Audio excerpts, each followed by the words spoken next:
Radio ry'Amerika ivugira i Washington DC mu Kirundi no mu Kinyarwanda. Mu Burundi mutwumvira ku mirongo migufi ya shortwave ku metero 19 na 22. Mu Rwanda turi kuri FM 104 n'ibice bitatu. Mwiriwe nshuti mwese muduteze amatwi. Ni Fidel Niyongabo abaramutsa abaha ikaze mu makuru y'aka kanya. Mu Burundi umugambwe CNDD-FDD uri ku butegetsi watanguje kuri uyu wa kabiri indwi yahariwe umugwanyi. Abamubona bose nta mwasi yabarasa twabiki isi ntari babizi itwagiye kunatemwa y'umugwanyi yakiriye ku rugamba twaje natemwa y'abagwanyi bishwe na bene wabo. Uyo ni umunyamabanga mukuru w'umugambwe uri ku butegetsi mu Burundi Reverien Ndikuri. Mu Rwanda kuva kuri wa kabiri ikigo cy'igihugu citaho ubuzima RBC cyatanguje igikorwa cyo gukingira abanyagihugu basanzwe ikiza ca COVID-19 mu bigo bitegererwamwo imodoka. Abantu barenga igihumbi bagwiriyemwo abo mu bwoko bw'abatigreya batawe mu mvuto muri Ethiopia mu ndwimwe. Afrika y'Epfo yatangaje iminsi ine y'icunamo mu gihugu hose kuri perezida wa nyuma w'umuzungu yayoboye ico gihugu Frederic de Klerk. Idonido ry'amakuru avuga hirya no hino ku isi. Abantu barenga igihumbi bagwiriyemwo abo mu bwoko bw'abatigreya batawe mu mvuto muri Ethiopia mu ndwimwe. Eugenie Mukankusara duhirindi kuri iyi nkuru. Mwitangazo yakoze komiseri mukuru w'ishami rya ONU yita ku burenganzira bwa muntu Michelle Bachelet yagize ati ibirimo kuba byose birahangayikishije urebye ko ahanini abafashwe ari abantu bakomoka mu ntara ya Tigray. Umuvugizi wa guverinoma ya Ethiopia Legesi Tulu ntiyahise asubiza ubwo yarasabwe kugira icyo abivugaho. Polisi imbere yari yavuze ko gufata abantu bidashingiye ku bwoko ariko ko hagamijwe guta muri yombi abashyigikiye umutwe w'ingabo wa TPLF. ONU yavuze ko abantu babayeho nabi mu bigo bafungiyemo ko bacucikiranye kandi ko benshi batabwiwe impamvu bafashwe. Igihugu cya Ethiopia cyatangaje ko kiri mu bihe bidasanzwe ku itariki ya kabiri y'uko kwezi kwa 11. Uri umwaka umwe nyuma y'uko ubushyamirane bwadutse hagati y'ingabo za guverinoma y'igihugu cyose n'ingabo ziri ku ruhande rw'ishyaka rya politiki TPLF rigenzura intara ya Tigray mu majyaruguru y'igihugu. Ibihe bidasanzwe byatangajwe bizamara amezi 6 bifashe guta muri yombi abakekwa nta kuburana igihe cyose igihugu cyazaba kiri mu bihe bidasanzwe kandi bitume haba gusaka inzu ku yindi nta mpapuro z'urukiko zikenewe. Muri Nigeria abantu bitwaje ibigwanisho bagandaguye abantu bashika kuri 15 mu bigwati byo mu karere ka Sokoto. Ibindi kuri inkuru na Oriane Tangishaka. Buramatari wa leta ya Sokoto mu buraruko bushira uburengero bwa Nigeria yatangaje ko icyo gitero cakozwe ku mazu y'abanyagihugu. Abanyagihugu bashika kuri 15 nibo bahasize ubuzima. Cyatanguye mu ijoro ryo kuwa Mungu gihagarara mu gitondo cyo ku munsi wa mbere. Buramatari Aminu Tambawal avuga ko abantu bashika kuri 30 bishwe barashwe mu bindi bitero bitandukanye byakozwe mu bindi bice by'uburaruko bw'igihugu. Amenyesha ko 13 biciwe ahitwa Ilera mu kigwati kiri ku rubibe na Niger ku birometero 97 uvuye ku mugwa mukuru Niamey. Buramatari avuga kandi ko abandi bantu babiri bishwe mu buseruko ahitwa Goronyo ku birometero 76 uvuye ku mugwa mukuru. Ubwo bwicanyi bubandanya mu buraruko bushira uburengero bwa Nigeria bumaze guhitana abantu amajana n'amajana muri uno mwaka. Uturere tubangamiwe cyane n'uturi kure yaho abajejwe umutekano bari canke aho ataburyo bwo guhanahana amakuru bushikayo. Akarorero ni igitero cakozwe mu isoko ry'Igoronyo aho abagizi ba nabi bagandaguye abantu 40. Umumenyesha makuru w'umunyamerika Danny Fenster yaramaze amezi 6 afungiwe muri Myanmar yashitse muri leta zunze ubumwe za Amerika. Ibindi kuri inkuru na mugenzi wacu Eddie Gwema. Danny Fenster w'imyaka 37 yakiriwe n'ababyeyi be ku kibuga mpuzamahanga cyitiriwe John F Kennedy mu mujyi wa New York. Yaje aherekejwe na Bill Richardson wahoze ari ambasaderi wa Amerika muri ONU uzwiho ubunararibonye mu kubohoza abanyamerika bafungiwe mu bihugu bitabanye neza na Amerika. Akimara gukandagiza ikirenge ku butaka bwa Amerika, Fenster urukiko rwaherukaga gukatira igifungo cy'imyaka 11 yavuze ko anejejwe no kongera guhura n'umuryango we. Yavuze ko agiye gufata umwanya muto wo kwishimira kongera guhura n'umuryango we mbere yuko ahagurukira gutabariza abandi banyamakuru n'izindi mfungwa zifungiwe muri Myanmar zizira ibitekerezo byazo. Yagize ati hari abaturage benshi barimo abaganga, abarimu n'abandi bakeneye ubuvugizi kugira ngo barekurwe. Fenster n'umwanditsi mukuru wa Frontier Myanmar, kimwe mu binyamakuru byigenga bikomeye muri Myanmar gikorera kuri interineti, yafashwe ku itariki ya 24 y'ukwa gatanu gushize ku kibuga mpuzamahanga mu mujyi wa Rangoon wahoze ari umurwa mukuru w'igihugu, yitegura gufata indege ajye gusura umuryango we muri Leta Zunze Ubumwe za Amerika. Afrika y'Epfo yatangaje iminsi n'icunamo mu gihugu hose kuri perezida wa nyuma w'umuzungu yayoboye ico gihugu Frederick de Klerk. Eugenie Mukankusi arabandanya iyi nkuru. Iyo minsi n'icunamo perezida Afrika y'Epfo Cyril Ramaphosa yayitangaje uyu munsi kwa kabiri kuri perezida de Klerk witabye Imana kwa kane iwe mu rugo mu mujyi wa Cape Town nyuma yo kurwara indwara ya kanseri. De Klerk ahabwa amanota yo kuba yarakurikiranye inzibacyuho y'amahoro Afrika y'Epfo iva ku buyobozi bw'abanyakamwe b'abazungu ikayoborwa na rubanda nyamwinshi y'abirabura yari irangajwe imbere na Nelson Mandela yitabye Imana ku myaka 85 y'amavuko. Nyuma y'itora ryahaye amoko yose amahirwe mu 1994, de Klerk yabaye vice perezida muri guverinoma y'ubumwe bw'igihugu. Perezida Cyril Ramaphosa yatangaje ko ibendera ry'igihugu rizamurwa rikagezwa hagati nk'ikimenyetso cy'icyubahiro kuri nyakwigendera wahoze ari vice perezida FW de Klerk. Byavuzwe mu itangazo rya perezidansi. Iminsi n'icyunamo izatangira ku museso w'ejo tariki 17 ukwezi kwa 11 nk'uko iryo tangazo ribivuga. Tugushimire Eugenie. Umuyobozi w'ingabo mu buseruko bwa Libya Khalifa Haftar yatangaje ko azokwiyamamaza mu matora y'umukuru w'igihugu yimirije. Eugenie Mukankusi niyo nkuru adufitiye. Uyu mugabo uzwi cyane mu ntambara yo muri Libya uyoboye ingabo mu burasirazuba bw'igihugu yatangaje uyu munsi kwa kabiri ko aziyamamariza itora rya perezida ryo mu kwezi gutaha kwa 12. Ni itora rigamije gufasha igihugu kuva mu bushyamirane kimaze imyaka 10. Umuntu ubonwa nk'uwakuruye amacakubiri, kandidatire ye ni imwe mu bintu byinshi bizatwikiriza igihu ku itora rya perezida n'ay'abadepite, kugeza ubu adafite gihamya ko azaba hasigaye gusa ibyumweru bike. Amahanga akomeje kotsa igitutu ngo azabere igihe. Atangaza kandidatire ye kuri televiziyo, Haftar yavuze ko amatora ariyo nzira rukumbi yo gukura Libya mu bibazo igihugu cyibasiwe n'akajagari n'ubushyamirane kuva imyivumbagatanyo yashyigikiwe n'umuryango wa OTAN ikuye ku butegetsi Muammar Gaddafi mu mwaka wa 2011. Haftar yayoboye ingabo ziswe Libyan National Army ashoza intambara ku mitwe yitandukanyije mu burengerazuba nyuma y'uko igihugu gicitsemo ibice mu 2014. Haftar wiyandikishije ku mugaragaro ku kigo cya komisiyo y'itora i Benghazi yarahiriye gutangiza inzira y'ubumwe, amahoro no kubaka igihugu igihe yakwegukana intsinzi. Icyemezo cyo kwiyamamaza gishobora kurakaza benshi i Tripoli no mu bice by'uburengerazuba bw'isi bavuga ko nta tora mu turere ayoboye rishobora kuba mu mucyo kandi bamushinja ibyaha by'urugomo mu ntambara. We ahakana ibyo ashinjwa. Ayo yaramwamwe mu makuru avugwa hirya no hino ku isi. Radio Ijwi ry'Amerika ibandanya kubashikiza ibiganiro byaryo mu Kirundi no mu Kinyarwanda i Washington DC. Mushobora kandi no kudukurikirana kuri Facebook no ku kibanza cyacu cya internet ari cyo website akaburungu radio yacu voa.com. Mukanya amakuru yo mu karere k'ibiyaga binini. Igipolisi cya Uganda gitangaza ko amabomba abiri yaturikiye i Kampala ku mugwa mukuru wa Uganda yahitanye n'imiburiburi abantu 4 akomeretsa abarenga 10, aturira amamodoka menshi atatangajwe igitigiri.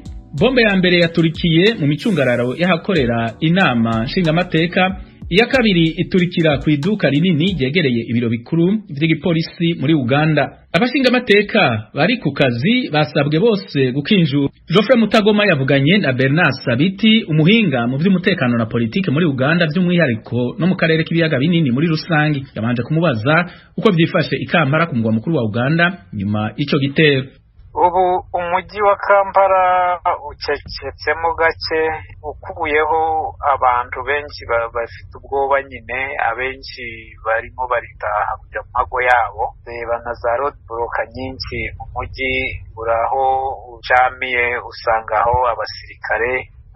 Aho ndi mu gice cy'umujyi ndimo, reba abantu nabo barimo gukinga amaofisi bagataha, kandi n'abarinda aho nkorera nabo bakababwira abantu ngo batahe bakabakingaho. Icyo gitero kibaye hashize ibyumweru bike, nanone habaye ibindi aho mu murwa mukuru wa Uganda Kampala, abantu babyakiriye bate, barabisobanura bate? Habayeho ibindi bitero, ariko ibyo bitero byo bikaba byarakomerekeje abantu bake, kandi igipolisi hamwe n'igisirikare bakaba bari baranzuye ko abenshi bari inyuma y'ibyo bikorwa ko bafashwe bagafungwa. Ariko igikorwa cy'uyu munsi ni cyerekanye yuko buriya abo bantu bari gukora ibi bikorwa ko bagifite imbaraga kandi ko abenshi batari bafatwa. Icyo rero kikaba gitera abantu ubwoba bwinshi, kuko n'abizi ibikorwa nk'ibi ntaho biba bigendererwa kwica gusa, ahubwo biba birimo n'iterabwoba. Noneho rero ubwo abantu bakaba bari kwibaza ngo ni kuki ubutegetsi butakoresheje biriya bitero bya mbere ngo bukore n'amani n'imbaraga kugira ngo bihagarike iki gitero cy'uyu munsi. Ni iyihe mpamvu ituma ibyo bitero byibasira igihugu cya Uganda yakoze iki? Ibi bitero kimaze kumenyekana yuko biterwa n'abantu biyita Allied Democratic Front bari mu kurwanira muri Congo, ariko bahoze intego yabo ya mbere yabangiye kuba iyo kurwanya ubutegetsi bwa Uganda. Nuko rero government ya Uganda iza kubarusha imbaraga, isa n'ibirukanye mu gihugu birukira muri Congo. Ubwo rero muri Congo niho bari bamaze igihe bari kuva baraza gutera ibitero nk'ibi. Ubundi impamvu ituma bibasira gutera Uganda ni kuko Uganda ifite imirimo myinshi ikora muri uku kurwanya ibitero by'iterabwoba muri iki gice cya Afurika, kandi akaba abategetsi b'icyo kibina abenshi barishwe nanga bakaba bari gihome, ndetse n'umwe mu bakuru bacyo ari hano mu gihome hano muri Uganda. None ukashiraho no kuvuga ko Uganda ifite abasirikare muri Somalia. Kumwe ku ntego zacyo rero kikaba gishaka kwerekana ko gifite ingufu yo gushobora gutera ubutegetsi bw'igihugu kuko babikoze uyu munsi. Kuko uje no kureba ahantu bateye, ni ahantu rwose tekereje ko babasha gutera. Bateye headquarter nangwa se igitebe gikuru cy'igipolisi cy'iki gihugu, kimwe mu police station nkuru cyane mu mujyi wa Kampala. Ni cyerekana ko bashakaga kwerekana ubutumwa buvuga ko bashobora gutera aho bashaka hose. Ahandi bateye ni uruhande rwa parliament, aho itegeko nshinga yicara, aho abadepite b'igihugu cya Uganda bakorera. Iki kikaba kikwereka ko bashatse kwerekana ko nta gice cy'igihugu badashobora gutera, ndetse n'icyo kiba cyuzuyemo abasirikare ko bashobora kugitera. Aho niho nakubwiriye nti iki gikorwa ntaho kiba kigenewe kwica gusa, ahubwo kiba kigenewe no gutera ubwoba no kugira ubutumwa boherereza ubutegetsi bw'igihugu n'isi yose bujaniye hamwe. Bwana Sabiti, ibimaze kuba muri Uganda bivuze iki ku hazaza h'umutekano w'icyo gihugu n'umutekano mu karere muri rusange?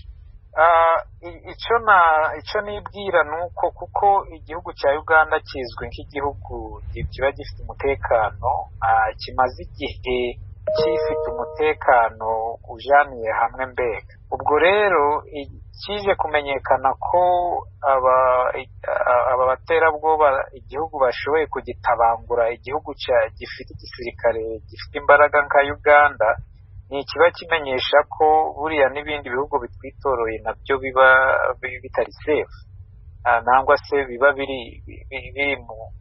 mu danger. Bwana Bernard Sabiti, impuguke mu bya politike n'umutekano, twavuganaga uri Kampala mu murwa mukuru wa Uganda. Urakoze cyane kuri iki kiganiro uhaye radiyo Ijwi ry'Amerika. Urakoze. Turabaramukije bakunzi namwe banywanyi b'Ijwi ry'Amerika. Mu ntumbero yo kuronka amakuru y'imvaho kandi agezweho dushobora gusangiza n'abanywanyi bose, ni ngombwa ko tubandanya gukorera hamwe mu kuronka amakuru yizewe kandi twasangiza abatwumva. Kubera iyo mvo, Ijwi ry'Amerika ribasaba ko mwobandanya kudushikiriza amakuru, amafoto, amavideo y'ibibera aho mutuye, aho mukorera, aho mwiga n'aho mugendera. Mudushikiriza n'ibindi vyumviro n'ivyifuzo mufise byo dufasha kubandanya tubashikira ku nyota y'ibibaraje ishinga mukoresheje urubuga rwa Facebook VOA Radio Yacu, canke inomero yacu ya WhatsApp ikurikira *1 2 0 2 4 4 1 9 3 1. Ijwi ry'Amerika ni radiyo yanyu.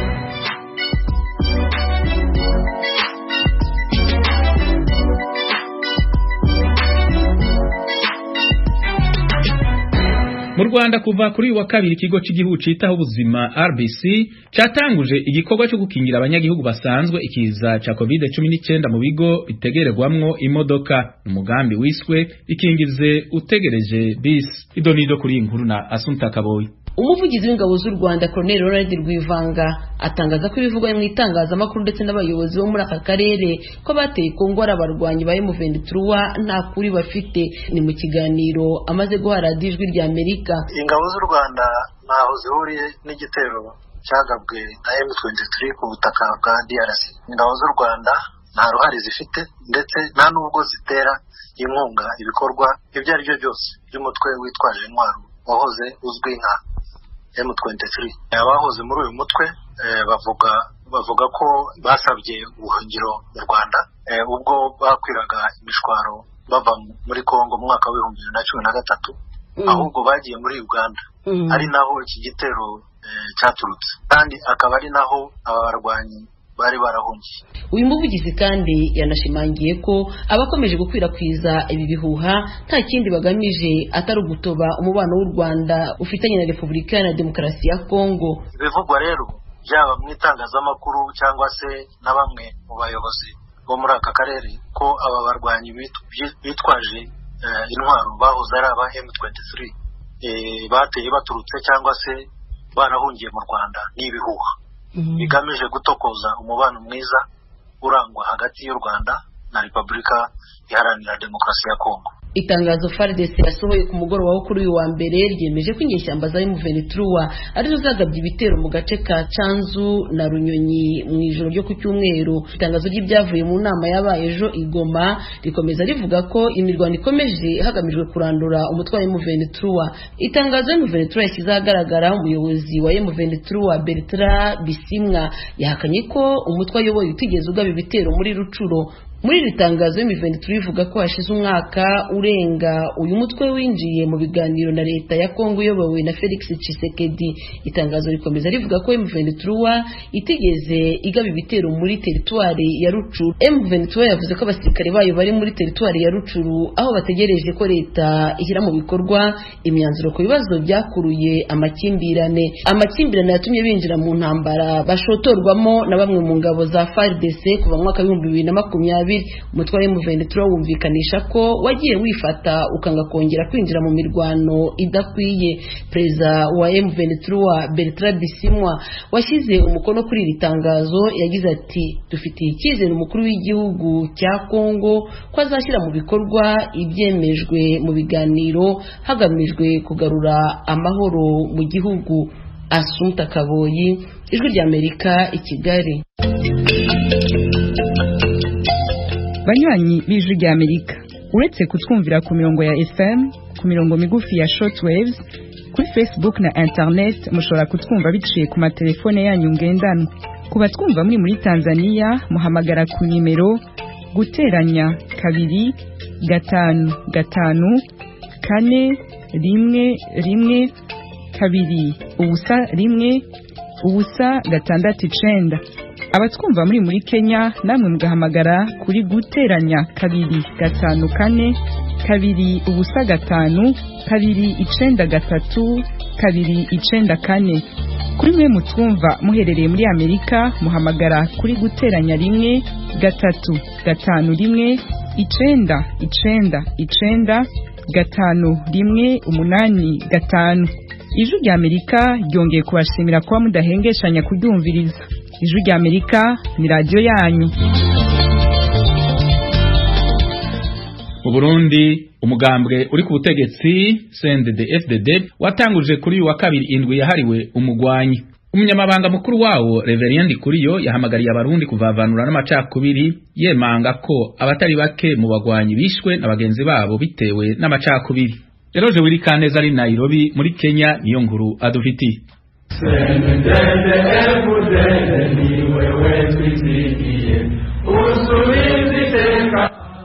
Ibirori byo gutanguza indwi yahariwe umugwanyi vyabereye mu gifurwe ca komine Mpanda ni mu ntara ya Bubanza mu burengero bw'u Burundi aho hafubwa abarwanyi 14 ba CNDD-FDD umuhari w'inyeshamba watangujwe n'abahutu ugahinduka umugambi uri ku butegetsi kuva mu mwaka wa 2005 umunyamabanga mukuru wabo niwe yavyuguruye Reverien Kuriyo yahoze nawe nyana n'umuroberi yasavye abantu kuvavanwa n'amacakubiri abamubona bose nta mwasi yabarasa twe twabiki bisi ntabizi nta numwe nitwagiye ku ntatemwa y'umugwanyi yapfiriye ku rugamba twaje natemwa y'abagwanyi bishwe na bene wabo nico gituma amaraso asesetse yotubera umushinge uko igihugu gikomeye ndongozi muri ngandi mwibagire kuko ari ndongozi ibaye umukuru avuga ngo ivyo bintu byanyu ngo ntimumbane imodoka 10 zose ziguherekeje ngo ivyo bintu byanyu ntimwibagire rero ivyo abwiza cyane cyane abategetsi hari ababizirikana nabahoza mu gisirikare ca kera n'abari mu mihari yagwanya leta naho harinduye abahariwe mugabo basanga basana batereranywe abana begeranirijwe mu rwati